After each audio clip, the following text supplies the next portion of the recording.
Good morning and thanks for joining us on the Morning Brunch. I'm Patrick Cunningham. And I'm Nathan Kitchens. Renee Skinner off today. I'm back from vacation. That's Nathan right. had some time off. You know, great to have you. It's that time of year. Great to be back. Well, here's what's on the menu for today's brunch. First, we'll talk about some of our favorite stories of the day. And then we'll look at some of our summer savings and this week's epic discounts. And then I'll give you a look at that weather forecast coming up in our last bite. All righty. Well, here's something making us Central Illinois proud. I love this story from this morning. A Farmington woman celebrating a milestone birthday. Not too many people reach this one. Blanche Wilson turned 108 years old, and the community, they came together to honor her life. I mean, how could you not? Wilson was born on July 5th, 1918. World War I was, I think, still going on for about another 6 months. And moved to Farmington when she was just 7 years old. She's called Central Illinois her home for more than a century. She graduated from Farmington High School in 1936, was married for 62 years and raised 2 children. Now, over the years, she has stayed active in her church, her community. She helped found a Hope Chest over in Farmington. And at 108 years old, Wilson says she still keeps her mind and body moving from reading to walking. And I have to add this, you know that saying, I'm here for a good time, not a long time. She's here for both. Absolutely. She is absolutely here for both. I love every bit of this. I mean, how could you not? Just for context, so my maternal grandmother passed away last February. She was born in 1936. Yeah. So she died at 88 years old, which is still a full life. My grandmother, Barbara Jean, she had a great life. She was born the year Blanche graduated high school. I just can't wrap my head around that. I can't either. Like, I mean, the things she's seeing. She's born during World War I, and COVID started 6 years ago when she was already 102. I mean, just the changes you've seen in society in that time is unreal. I mean, to think, like, the time when she was born, that there were probably quite a few houses still that didn't even have electricity yet at that time. Yes. It was probably more like a luxury, and certainly didn't drive around places. And it's just mind-blowing because I actually had looked up some statistics on, because 108, I mean, I don't know anyone who's even gotten close to that. No. But it said there's only like a few hundred, I think, in the whole world that live to be that old. And it said like 90% of those who do live to be that old are female. So it is interesting. I guess men are a little rougher, they... Well, we're also dumb. We do silly things. I remember my grandpa running himself over with his truck like 3 times. Wait, he ran himself over with his own truck? Yep, he sure did. Love that. He drove a truck over a cliff and on his property. I was there when it happened. Took his bulldozer and knocked it sideways. So he had scars all over him. But yeah, my grandma, she was born in the early 30s. And actually just this weekend, we were kind of going through some of her pictures and just seeing the changes that she was kind of talking about the things that she, saw when she was a kid, and how things, like, it was so weird. Like, we're so connected as a society now, but you didn't travel when you were and during that time in the 30s. Like, she mentioned, like, she didn't leave, like, her town. Like, she drove, they went, like, 20 miles from her house when she was a senior in high school, and that was the first time she had actually that was the furthest she'd ever gone. Wow. And she was 18 years old. I mean, it's just mind-blowing to think about that. But that was, I guess, pretty normal back in that time, that people just didn't travel. Her mom made all her clothes. She didn't just go to the store and find them. There weren't Walmarts, anything like that. Her mom made all her clothes. And looking at the pictures, I'd say her mom did a pretty good job. But not trying to get off track here, but I think that's just an incredible story. I would love to just sit down with her and just talk about everything that she's experienced in life. And man, if I could just glean on like some of her wisdom and just try to look as youthful as she still does at 108. No kidding. And this is just like you try and build context for that. So we just celebrated America's 250th birthday. She's been you and I are both over the age of 25. So we've been alive for more than 10% of the U.S.'s history. She's been alive for almost half. That's just mind-blowing. It's mind-boggling to me. I mean, she's about 45-ish%. And just to put this in context as well, just about less than a decade before she was born was the first flight. The Wright brothers had the first flight.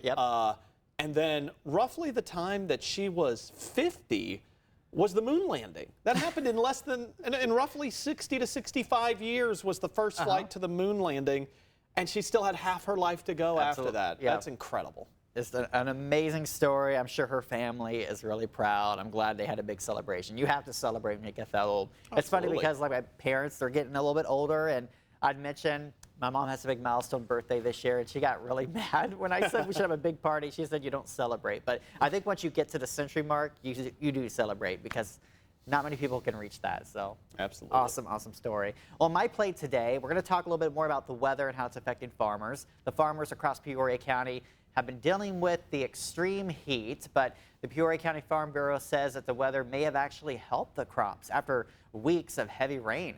Peoria County Farm Bureau Manager Charlie Hensley says many farmers use a stretch of dry weather to catch up on spraying after recent rainfall kept them out of the fields. Some crops have looked a little yellow because of all the rain, but the heat and sunshine could help fields dry out and green up. And he says most of Peoria County avoided major damage from the storms, but there were some areas that saw roughly 10 to 15 inches of rain over the last few weeks. And Hensley says that it is still too early to know exactly how this weather will impact yields, but right now he believes crops in Peoria County are in a pretty good place. This story really stuck out to me because I was just driving yesterday. I was driving through some farmland out in McLean County near Bloomington, and I noticed that there were ducks in the middle of a soybean field. I'm like, okay, those ducks probably aren't supposed to be there. There was a big pond of water in a big area where in the middle of this field where it's kind of sits low, and the crops had all died out because it was just too wet for too long. So clearly there have been some impacts. You know, some farmers have been impacted a lot more than others, but there is at least a bright side to this, that the hot weather has helped to perhaps green up some of these crops and the sunshine we had last week. So there at least is hopefully some good news coming out of for our farmers, because I know farmers are just, it's really tough for them. I mean, the input costs, when we talk about, we mentioned that they were out spraying last week, but guess what? That cost a lot of money. The fertilizer costs a lot of money, the seed, the diesel that they have to use. And farmers are in a tough spot because a lot of the amazing technology that they use, their tractors are incredibly, with so much technology on them now. And a lot of it is set to where the way the software is, you can't actually fix it yourself. You have to take it to the dealer and they have to fix it, and that costs a lot of money. So they're in a rough place. It's really hard. They have to rely on good weather to hopefully make a decent crop. The market, they're watching that all the time. And at least it's good to see that hopefully our crops will be in decent shape. I know some farmers probably won't have the best yields because there's just been too much rain. And hopefully we don't turn the corner and have the opposite issue where it doesn't rain again. But right now I don't see that happening. But at least there seems to be, for most part in Peoria County, most farmers seem to be sitting in a decent spot right now, as we're now getting into the corn tasseling. And we're getting into that time of year now where we really watch the weather, because once that corn starts to tassel, anytime we can get a good rain in that window, they call it like $1 million rain, because that can be like a make it or break it kind of situation. What I found interesting from that story was that if you were to tell me these plants or these crops are starting to turn yellow, I would think it would be because of a drought, not too much rain. It's just a reminder that it's always a balance, and that's the hard thing. And I'm sure gardeners note that too. If you try to grow a lot of vegetables or flowers or produce, you know that it is hard because you could end up rotting the roots, and a lot of the moisture can cause some diseases to come out. So moisture is a good thing, but once you get it too much all the time, then it causes other issues. So that's the hard thing. It's all about balance here. Alrighty, well, we're going to switch gears here with our mega question of the day. Nathan, we'll start with you. How did you spend your 4th of July weekend? Yeah, it was really nice. I got to go down and see my grandmother this weekend, and we decided we were going to go see the fireworks down at the French Lake Resort in southern Indiana, and we were watching the weather closely because there was a chance of storms. And I know some places in Indiana, even Illinois, unfortunately had to get their fireworks postponed because of the rain, but luckily French Lake was able to have them, and my grandma decided she wanted to go. I didn't think I was going to be able to drag her out the house at 10 o'clock at night, but I did. So we went down there, parked, found a good parking spot. I was amazed because there were people everywhere, but we found a good spot with a great view.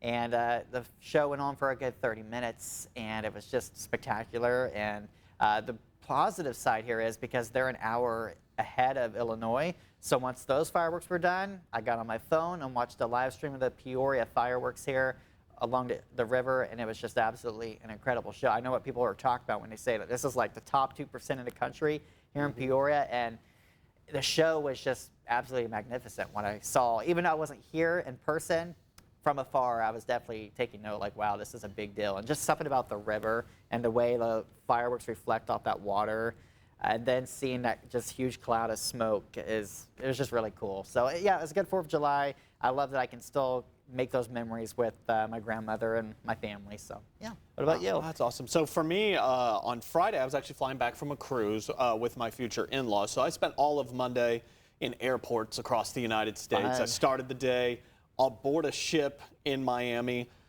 left the ship. By the way, 7,000 people leaving a ship at once versus another 7,000 coming onto the boat after you leads to a crowded area. Really? I don't know if you knew that. 14,000 people in one spot's generally not good.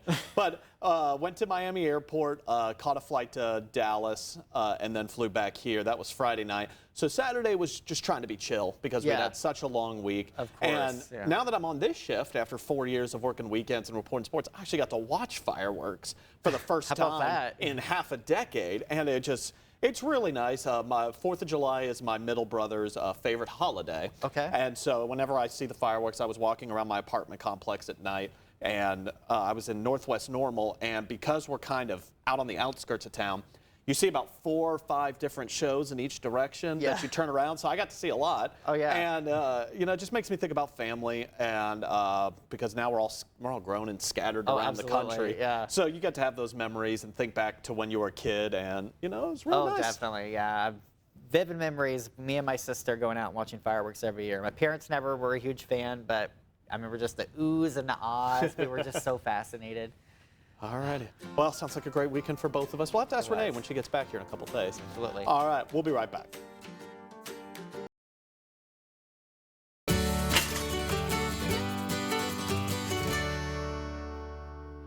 Welcome back. Summer has arrived and the days are getting hotter, but there are ways to stay cool. Ashley Howard is standing by with the top products for the home and the beach, plus tips to save you money in this week's Epic Discounts from ConsumerResourceBestReviews.com. Welcome to Epic Discounts by BestReviews.com. I'm Ashley Howard. Now, before we get started, take that phone out and scan the QR code on your screen because we are about to save big. Summer is here and the heat is real. So today we are breaking down the must-have products that you need to keep your family cool. So first up, let's start with the Shark Flex Breeze Fan. You can use it indoors or outdoors. It goes from a standing fan to a tabletop fan in just seconds and works both corded and cordless. It also has an optional misting feature, so you know that's going to come in handy. And speaking of the beach, you are going to want this, the Ninja Backpack Cooler. It keeps ice for up to 24 hours, so your drinks stay cold from the moment you leave the house until the sun goes down. It's leak-proof, durable, and has a dedicated dry zone to keep food separate from your drinks and easy to grab without digging through all that ice. The best part is you don't have to lug around a big cooler. Just wear it like a backpack. It's very stylish. And speaking of cool, next up is the 3-in-1 Cool Blues Portable Air Conditioner. This is a game changer for anyone who doesn't have central air or wants to save money by cooling just one room. It's not just an air conditioner, it's also a fan and dehumidifier all in one. And because it's portable, it can go from one room to another without all the hassle. So you know what that means. It's perfect for renters. Now this is Epic Discounts, so we obviously love a great deal on products, but let's talk about your money in this week's Money Moment. These days, every single dollar counts. Gas is creeping up, groceries cost more than they did last month, and inflation is squeezing all of us. So if money is feeling a little tight right now, the team at Money.com put together a simple list of money moves that can give you some breathing room. No big lifestyle changes, no giving up the things that you love, just easy ways to keep more of what's yours. Think about it. What could you do with an extra $100, $200, even a few $100s a month back in your pocket? Most people are leaving that money on the table without even realizing it. So grab your phone and scan the QR code for the full list of free money-saving tips.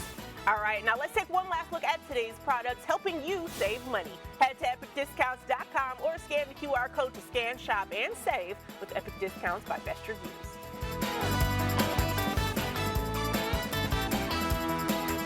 I appreciate it, Ashley. Well, chances are You ate a hot dog over the weekend. I think we both Yeah. did.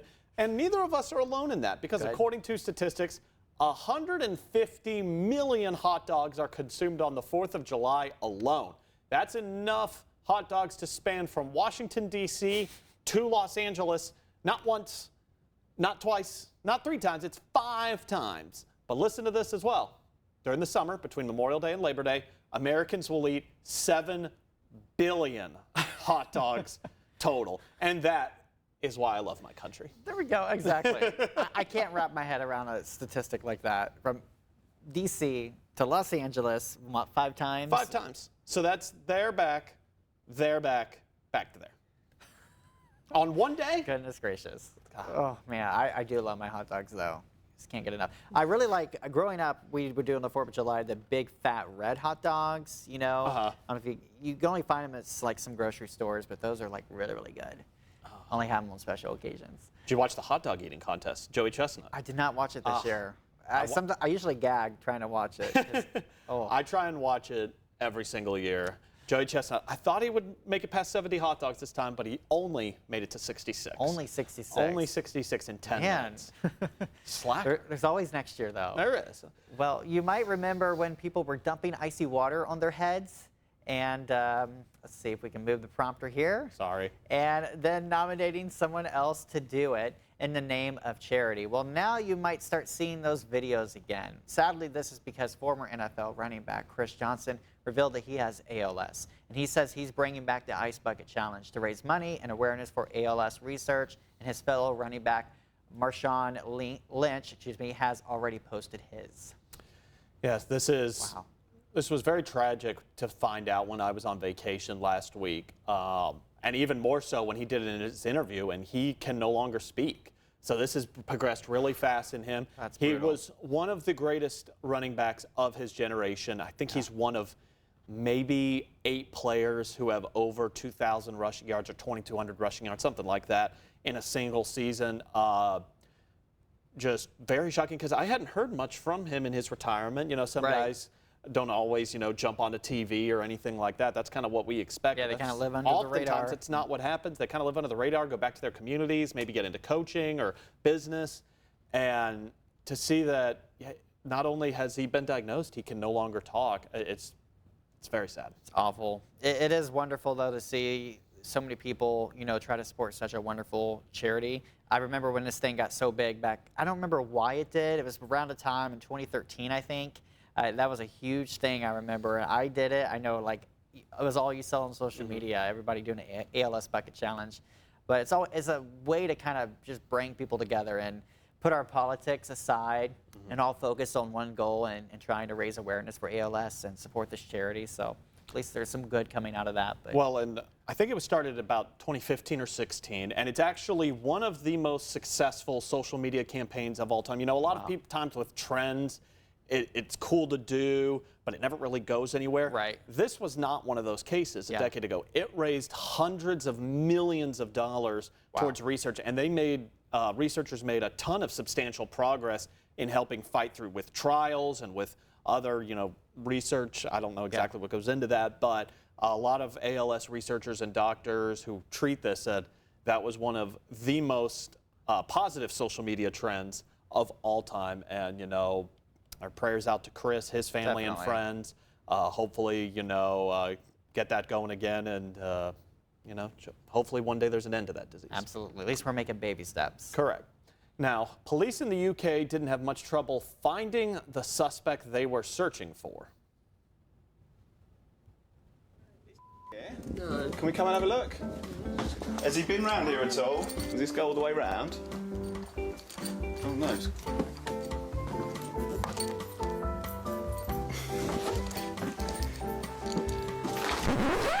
Hello. How are you, mate? Keep your hands where you can see him. What a choice do you have? So officers went through the house and obviously found that guy lying with a bag on his head. He gave up easily, what else is there to do, and left with officers. They joked, quote, "When life gets intense, go incognito, but we will still find you," unquote. I don't know if I'd call that incognito. They also asked other people not to try this because putting a bag over your head is dangerous. Oh my Oh, that's probably what I would do. like, he was like, I wonder if anyone's tried this. It's so simple, it just might work. Never gonna find me. Oh man, that sounds like something I would do, like when I'm with my little 5-year-old niece and nephews, and we're playing hide and go seek, and I'll do stupid stuff like that, like, oh, they'll never find me, and they still do. Yeah, police officers are definitely going to find you. It's like when you're panicking, when you get to the 8th round of hide and seek in your house, Oh, and yeah. you've run out of space. You have nowhere else. You have yeah. nowhere else to go. You've used your 1 or 2 really good hiding spaces. You're like, you know what? Let me try this. Let me see if this works. Well, we hope to find you on the other end of this break. We'll be right back.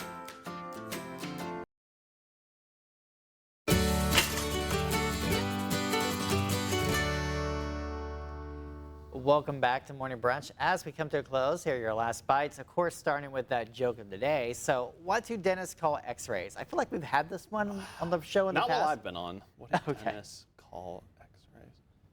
Cavities? It's a great guess here. The answer is toothpicks. Toothpicks. Great one. That is good. That's pretty good. I was trying to think. I was like, there's nothing coming to me. So I just took a shot in the dark. Toothpicks. All right. Let's look at our weather forecast out there. We've got a mix of clouds and sunshine. It's been cloudy most of the morning, but for the afternoon, we'll see a partly cloudy sky. 82 degrees today. So the heat really not a huge issue for us. Just kind of a seasonal July day. As we go throughout the afternoon, we'll watch for a couple very spotty showers, but most of us will be dry. Tonight, even cooler, down to 64 degrees. As we go throughout the coming days, we're in the mid-80s tomorrow and Wednesday with sunshine. Our next chance of rain, it'll be Thursday afternoon with some scattered storms. We'll keep some storm chances around Friday as well. Temperatures remaining in the 80s throughout the work week. All righty, Nathan, we thank you so much for that. Hopefully, we can get some more of that consistent, just sunshine. Yes, that Just would give be us nice. sunshine. I'm done with the rain, done with the tornadoes. Let's just have some normal summer weather to enjoy. I agree. That's all the time we have this morning. You can see us at noon over on WMBD. Have a great day, and we will see you tomorrow.